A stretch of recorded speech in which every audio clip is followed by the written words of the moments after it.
सुन बेटा, तू शहर के छापे खाने से कार्ड सही समय पर ले आना नवीन, है ना। अब क्या है कि हमारे पास ज्यादा समय बिल्कुल नहीं बचा है ना। हाँ हाँ बिल्कुल पिताजी। देखिए, सुमित्रा के परिवार की पसंद के ना सारे डिजाइन्स मिलाकर सही बताऊं ये कार्ड बहुत ही सुंदर छपे हैं। अब आप एक काम करिए, धीरे धीरे सूची देखकर मिला लीजिए। बहू सुचित्रा विनम्र और गुणी लड़की है। हमारे नवीन के साथ जोड़ी भी खूब जच रही है। मेहमानों को न्योता भेजने की तैयारी जल्दी पूरी करो।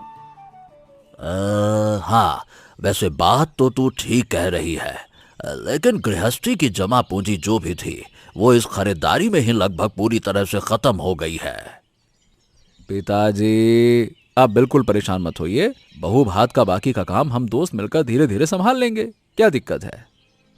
बेटा नवीन, शादी की बाकी सारी तैयारियों और खाने पीने के सामान के लिए अभी भी काफी पैसों की जरूरत है।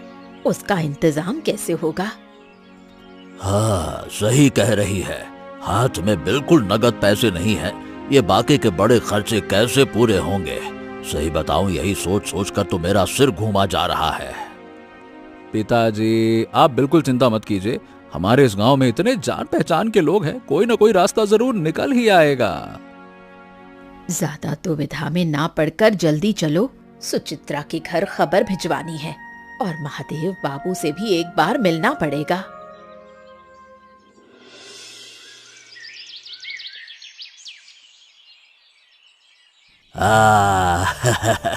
प्रणाम महादेव बाबू।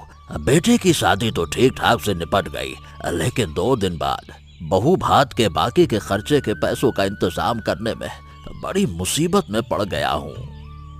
अरे भाई गोपाल, तुम बिल्कुल घबराओ मत। तुम्हारे जैसे ईमानदार इंसान मुसीबत में पड़कर मेरे दरवाजे पर आया है, क्या मैं तुम्हारी मदद नहीं करूंगा? बाबूजी, बाजार के बड़े बड़े फॉर्मों और चावल के गोदामों में ऑर्डर देने का सारा हिसाब किताब मैंने तैयार कर रखा है, आप बस हुक्म दीजिए। रमेश, गोपाल को अभी जरूरत के हिसाब से पैसे दे दो, और सुनो, इसमें कोई ब्याज का हिसाब नहीं जोड़ा जाएगा, समझे? महादेव बाबू, आपकी इस उदारता को मैं जिंदगी भर नहीं बोलूंगा। आप सचमुच बेसहारा लोगों के भरोसे का ठिकाना है। बहुत बहुत धन्यवाद। अरे ऐसी बातें मत कहो गोपाल। रमेश, तुम बाजार की दुकानों पर खुद खड़े रहकर गोपाल को साथ ले जाकर सारा का सारा जरूरी सामान खरीदवा लाओ, ठीक है? ठीक है बाबूजी, मैं गोपाल काका को साथ लेकर बाजार की सभी बड़ी दुकानों से बहू भात के लिए जरूरी मिठाइयाँ और राशन सामान लेकर आता हूँ। महादेव बाबू, आपके दिए ये पैसे पाकर आज मेरे सिर से चिंता का बड़ा पहाड़ उतर गया। धन्यवाद धन्यवाद।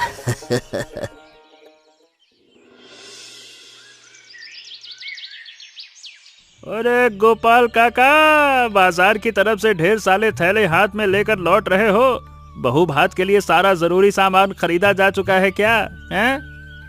हाँ आकाश, महादेव बाबू की दया से सारा काम ठीक से निपट गया।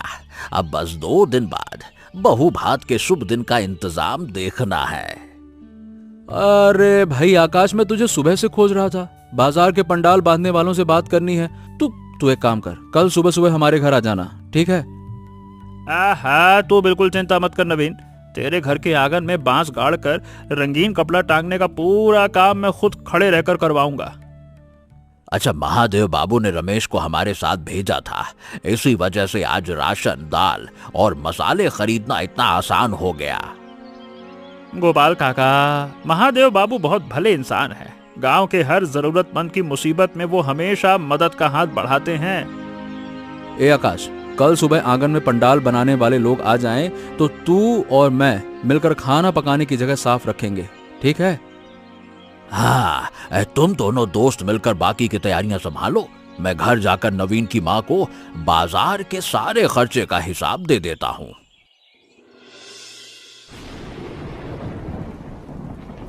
गोपाल काका, नदी का उफनता पानी बांध तोड़कर गांव की तरफ बड़ी सड़क पर आ गया है। निचले इलाके का पूरा मैदान डूब चुका है।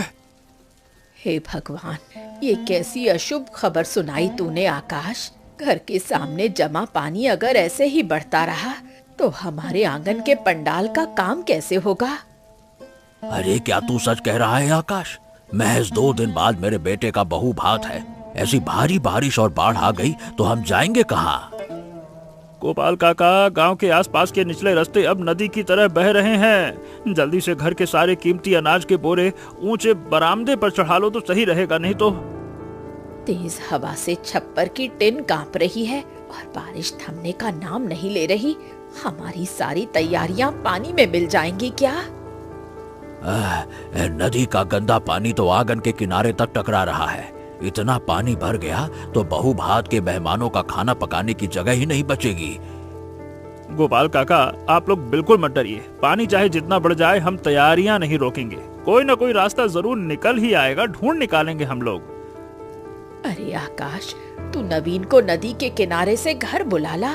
चारों तरफ का ऐसा डरावना रूप देखकर मेरा कलेजा कांप रहा है।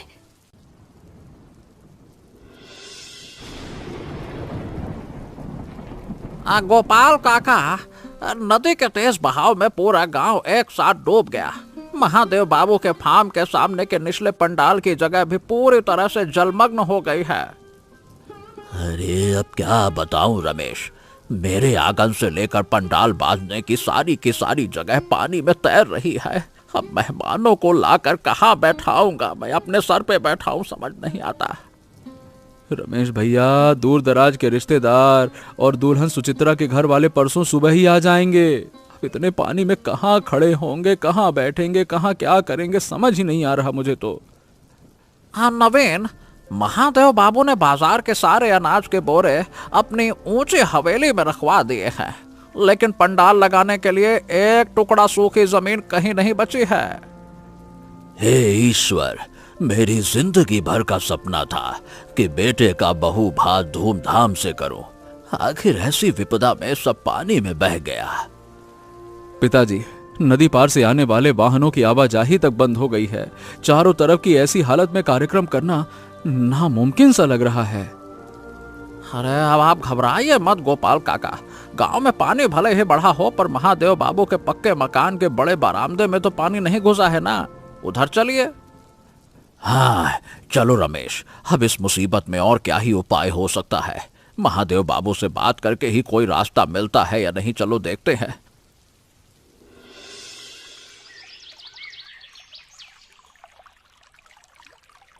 चारों तरफ के इस पानी की वजह से हमारे खानदान की इज्जत मिट्टी में मिल गई। दुल्हन सुचित्रा को तो हम घर में भी नहीं ला पाएंगे। अरे तू अब और आंसू मत बहा। कुदरत के इस कहर पर किसका जोर है? मेरी किस्मत ही फूटी निकली तो मैं क्या करूं? मेरी समझ में नहीं आता और तू है कि और आंसू बहाई जा रही है। अरे इतना पानी कम है जो तू और रो रो के। अरे नवीन, ऊंचे इलाके की सड़क पर भी घुटने भर कीचड़ पानी है। पंडाल लगाने के लिए जरा भी सूखी मिट्टी पूरे गांव में कहीं नहीं बची। माँ, नदी का पानी चढ़कर भले ही सब डूब गया हो, पर मैं और मेरे दोस्त मिलकर गांव के ऊंचे टीले पर कोई न कोई उपाय ढूंढने की कोशिश कर रहे हैं। माँ, आप रो मत, शांत हो जाओ। अरे और क्या, सुचित्रा के घर वाले अगर इस मुसीबत के बारे में सुनेंगे तो उन्हें बहुत दुख होगा। अब बेटे का बहू भात ऐसे चौपट हो गया। पिताजी हिम्मत मत हारिए। कुदरती आफतें चाहे जितनी बड़ी हों, कल हम कोई न कोई अनोखा समाधान जरूर निकालेंगे। बेटा, पूरा गांव ही अब नदी बन चुका है। ऐसे पानी के बीच लोग कैसे बहू भात का भोजन करेंगे? हम यूं हाथ पर हाथ धरकर बैठने के बजाय चलो रसोई के सूखे बर्तन ऊंचे टाड़ पर टांगने की तैयारी करते हैं।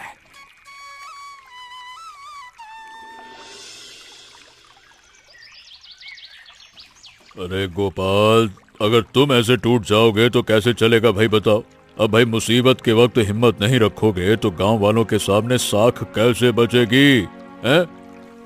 महादेव बाबू, चारों तरफ का सारा घर बार और आंगन अब नदी के गंदे पानी में समा चुका है। मेरे पास अब कोई सूखा रास्ता नहीं बचा है, मैं क्या बताऊं। पिताजी, महादेव बाबूजी जब हमारे साथ हैं तो आप डरिए मत ना। कोई न कोई हल तो जरूर निकल ही आएगा। अच्छा गोपाल देखो, मेरे रहते हुए तुम्हारे बेटे का बहू भात नहीं रुकेगा। पूरे गांव के सामने मेरी भी इज्जत का सवाल है भाई। महादेव बाबू, आपने मदद में कोई कमी नहीं छोड़ी, लेकिन गांव में कहीं पंडाल लगाने लायक सूखी जमीन भी तो नहीं बची है ना। अरे भाई, सूखी जमीन नहीं बची है तो क्या हुआ गोपाल? हर पानी के बीच ही कैसे बढ़िया आयोजन हो सकता है वो देखेंगे। हम मिलकर इसके लिए कोई ना कोई रास्ता निकालेंगे, क्यों नवीन? बिल्कुल सही कह रहे हैं महादेव बाबू। पिताजी, अगर हम इस मुसीबत में हिम्मत हार गए ना तो समधी वालों के आगे हमारा सिर झुक जाएगा। महादेव बाबू बिल्कुल सही कह रहे हैं। और नहीं तो क्या। अरे मैं हूं ना गोपाल, तुम बस अपना हौसला बुलंद रखो। कल सुबह होते ही हम एक नई और बड़ी तैयारी शुरू कर देंगे, ठीक है? गोपाल काका, नवीन सुनो, देखो भले ही पूरा गांव नदी बन गया हो, पर क्या हम हाथ पर हाथ धरे ऐसे घर के कोने में बैठे रहेंगे क्या?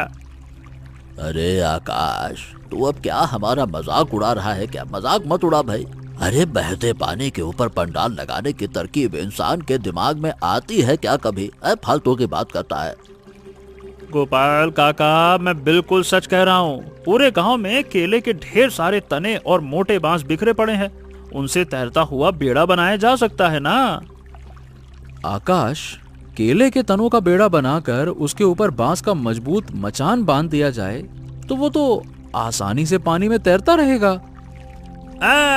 बिल्कुल सही पकड़े नवीन। ढेर सारे मजबूत बेड़ों को एक साथ ना मोटी रस्सियों से कसकर बांध देंगे, फिर उसके ऊपर रंगीन कपड़ों का पंडाल तान देंगे, एकदम मस्त लगेगा भाई, क्यों? अरे आकाश, तुम दोनों दोस्तों ये कैसी अनहोनी सी बातें कर रहे हो? क्या सचमुच केले के बेड़े पर बहुभात का पंडाल बनाना मुमकिन है? फालतू की बातें करते हो। गोपाल काका, भरोसा तो रखो। अरे हम सब युवा साथी मिलकर दिन रात एक करके पानी के ऊपर एक शानदार तैरता हुआ मंडप तैयार कर देंगे। पिताजी, अब एक पल भी ऐसा मत सोचिए। आकाश की इस अनोखी तरकीब को अपनाया गया ना तो समधी पक्ष और मेहमान सचमुच हैरान और खुश दोनों हो जाएंगे।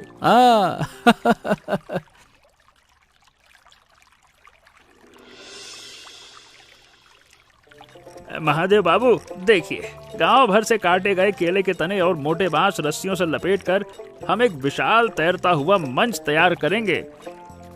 वाह आकाश वाह, तुम्हारी इस अद्भुत सोच और अनोखी तरकीब को देखकर मैं तो भाई सचमुच दंग रह गया। वाह महादेव बाबू, आकाश का ये उपाय सुनकर मेरे टूटे मन को फिर से एक नई उम्मीद और हिम्मत मिल गई है।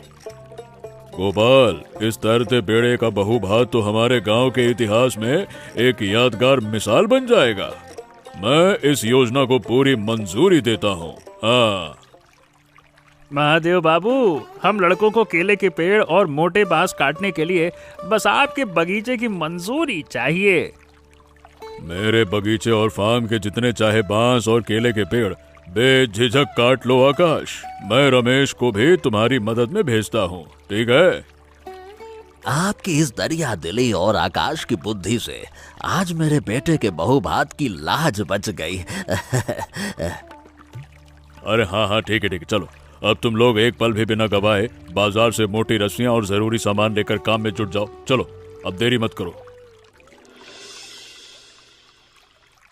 अरे आकाश, एक एक तना ऐसे बांधना कि पानी में जाने पर खुले नहीं। 3-3 गिरह बांधकर एकदम कस के बांधना, ठीक है? गोपाल काका, आप एकदम निश्चिंत रहिए। अरे 4 बड़े तनों के नीचे कच्चे बांस का सहारा देकर ऐसा पक्का बांध रखा हो ना कि 100 लोग भी एक साथ चढ़ जाएं, कुछ तो नहीं होगा। आकाश, इस कतार से लगे बेड़ों के ऊपर अगर बांस की चटाइयां बिछा दी जाएं, तो चलने फिरने के लिए एक सपाट फर्श बन जाएगा, क्यों? अच्छा, बिल्कुल सही कहा नवीन। हम चटाइयों से फर्श बनाकर उसके ऊपर गद्दे और रंगीन प्लास्टिक का तिरपाल बिछा देंगे ताकि पानी बिल्कुल ऊपर ना आ सके। तुम लोगों की ये हाड़ तोड़ मेहनत और अनोखा तरीका देखकर तो सही बताऊं, मेरा दिल सुकून से भर रहा है।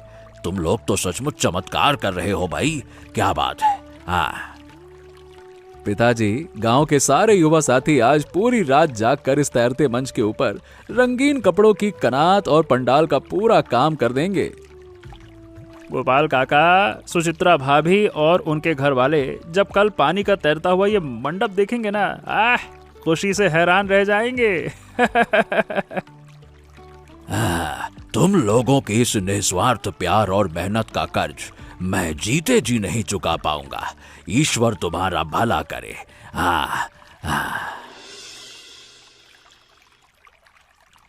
आकाश, बेड़े के ऊपर ये लाल पीला शामियाना तान कर बांधना एकदम। हवा कितनी भी चले, खंभा जरा भी नहीं हिलना चाहिए, है ना? खींच एकदम मस्त। अरे नवीन, तू तो चिंता ही मत कर। तैरती छत के चारों ओर रंग बिरंगी झालरें और दिए लगाने का इंतजाम कर रहा हूँ। पूरा पंडाल एकदम जगमगा उठेगा, एकदम जगमग जगमग। अच्छा रमेश, सुचित्रा के परिवार और गांव के सभी मेहमानों के लिए गरम खिचड़ी, रोहू मछली का कालिया और मिठाइयों में कोई कमी नहीं रहनी चाहिए, ठीक है? हाँ बाबूजी, आप तो बेफिक्र रहिए। फार्म के सबसे बेहतरीन बावर्ची से ताज़ा खाना बनवा रहा हूँ। खुशबू से तो अभी से पूरा इलाका महक रहा है। आकाश, अब हमारा काम लगभग पूरा हो गया है।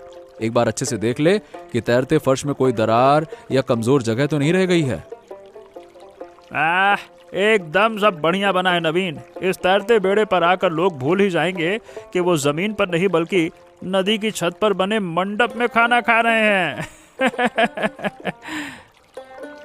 रमेश, समधियों और मेहमानों को लाने के लिए 4 छत वाली नावों का इंतजाम जल्दी से नदी के किनारे करवाओ, ठीक है? बाबूजी, बड़ी नावें घाट पर तैयार खड़ी हैं। मेहमानों के आते ही उन्हें आराम से तैरते मंडप तक पहुंचा दिया जाएगा। वाह, क्या अद्भुत नजारा है गोपाल। पानी के ऊपर रोशनी की ऐसी चमक और तैरता मंडप तो मैंने अपनी 60 साल की उम्र में कभी नहीं देखा। वाह। महादेव बाबू, ये तो जैसे परी लोक बन गया है। नदी के पानी में रोशनी की परछाई देखकर मुझे अपनी आंखों पर यकीन नहीं हो रहा है। गोपाल काका, चारों तरफ के पानी के बीच ही हमारे इस तैरते बहुभात की असली सुंदरता निकल कर आई है। सारे मेहमान घाट पर जुटने लगे हैं। आकाश, वाह क्या बात। तुम्हारी शकलमंदी और कारीगरी की जितनी तारीफ करूं कम है। तुमने नामुमकिन को भी मुमकिन कर दिखाया है। आकाश, मेरे नवीन के बहुबात का दिन इतना अनोखा और यादगार बनेगा, ये मैंने टूटे सपनों के बीच कभी सोचा भी नहीं था बेटा। शाबाश शाबाश बेटा। गोपाल काका, आप सब खुश हैं तो हमारी रात भर की मेहनत सफल हो गई, और क्या। अच्छा गोपाल, अब जल्दी से जाकर नवीन और नई बहू को नाव से इस तैरते मंच पर आदर के साथ ले आने का इंतजाम करो। चलो। हाँ जी महादेव बाबू, मैं अभी नवीन को साथ लेकर बहू सुचित्रा को घाट की बड़ी नाव से लाकर इस मंडप में स्वागत करता हूँ। सुचित्रा बेटी, गांव में बाढ़ आने से बड़ी आफत आ गई थी, फिर भी तुम दोनों को इस तैरते मंडप में देखकर दिल को बहुत सुकून मिल रहा है। पिताजी, आते समय लगा था कि बाढ़ में सब बर्बाद हो गया होगा, पर पानी पर तैरता ऐसा सुंदर मंडप देखकर मैं हैरान हूँ। सुचित्रा, सही बताऊं, इस आफत के बीच भी पिताजी, महादेव बाबू और आकाश ने दिन रात एक करके इस अनोखे तैरते बहुभात का इंतजाम किया है। पिताजी, आप लोगों ने मेरे लिए इतनी तकलीफ उठाई, ये सोचकर मेरा सिर श्रद्धा से झुक जाता है। ये अनुभव मैं जिंदगी भर याद रखूंगी। बेटी सुचित्रा, तुम्हारे चेहरे की मुस्कान ही हमारी सारी थकान मिटाने के लिए काफी है। तुम दोनों हमेशा खुश रहो बेटा, खुश रहो। सुचित्रा, चलो, महादेव बाबू और घर के बड़े बुजुर्ग हमारा इंतजार कर रहे हैं, उनके चरण स्पर्श करके आशीर्वाद ले लें। आ जाओ।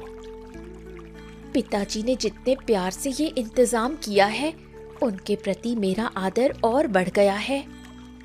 आओ सुचित्रा बेटी, अरे झिझको मत, तुम्हारे आने से हमारा ये तैरता बेड़ा आज रोशनी से नहा उठा है।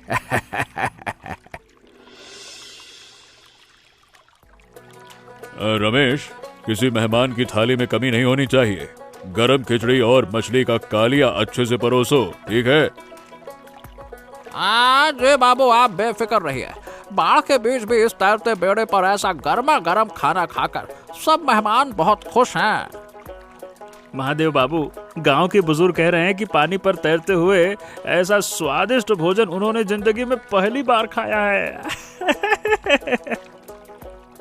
और नहीं तो क्या, इससे पहले कभी हुआ है क्या? अच्छा आकाश, तुम्हारी सोच की वजह से ही आज गांव की नाक बच गई और मेहमानों का ऐसा खातिर सत्कार हो पाया। बाबू जी, समधी पक्ष के बड़े बुजुर्ग कह रहे थे कि बाढ़ में भी ऐसा शाही इंतजाम होगा, उन्होंने सपनों में भी नहीं सोचा था। अच्छा रमेश भैया, गरम गरम मिठाइयाँ उस आखिरी कतार के मेहमानों को परोस के तो आओ, वो इंतजार कर रहे हैं। जाओ जाओ जाओ।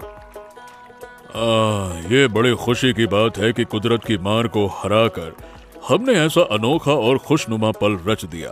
वाह महादेव बाबू, आप जैसे बड़ों का हाथ सर पर ना होता तो हम युवाओं की कोशिश रंग ना ला पाती।